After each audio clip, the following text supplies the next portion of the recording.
Hello, this is Jack Mill with Tri-County Inspection Company and the House Whisperer Show. With fall rapidly approaching, I wanted to talk about insulation. It's one of those few things that as soon as we add it to our homes, you see an immediate difference in the comfort of your home. As I tell people during the course of a home inspection, you're looking at about a 2-year investment. So bottom line is, if it costs you $1,200, $1,500 to reinsulate your attic, within 2 years, you've paid that off in energy savings. And the thing about insulation is that it works for you both winter and summer.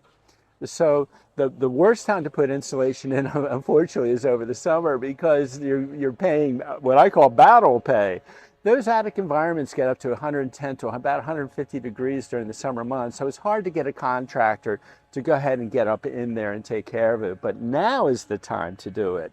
October, November, December, January, February, March, April, May. But don't do anything after May. Now, how much insulation do we need?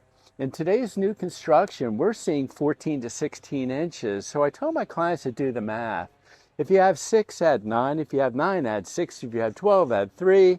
But in the old days, insulation wasn't even brought into our homes until after World War II.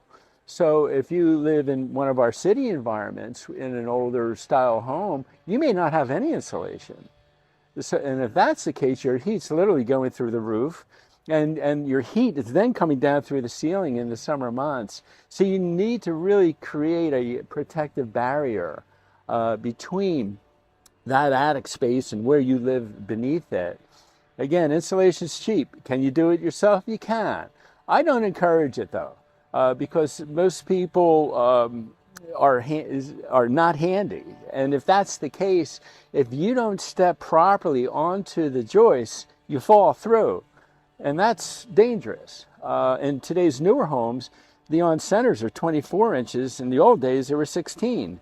So if you fell through on the 16, you damage your knee or any other body parts. But in today's new homes, being 24 on center, you'll fall right through. And you're not only falling 8 feet into a room, you could be falling almost 18 feet if you're falling in the foyer. So that's a life incident there. Can we do bad insulation or blown insulation?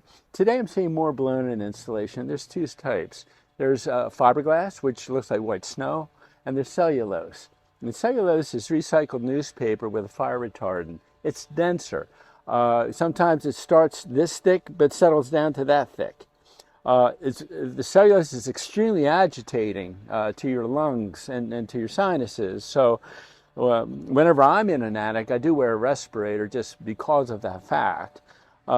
So take the time, pop the attic access, take a look and see what you have. Estimates are free. Sometimes even the local utility company may give you an incentive to go ahead and re-insulate, and then you pay it off monthly. So there's a lot of ways to improve the quality of life in your home, and one of the best choices is insulation.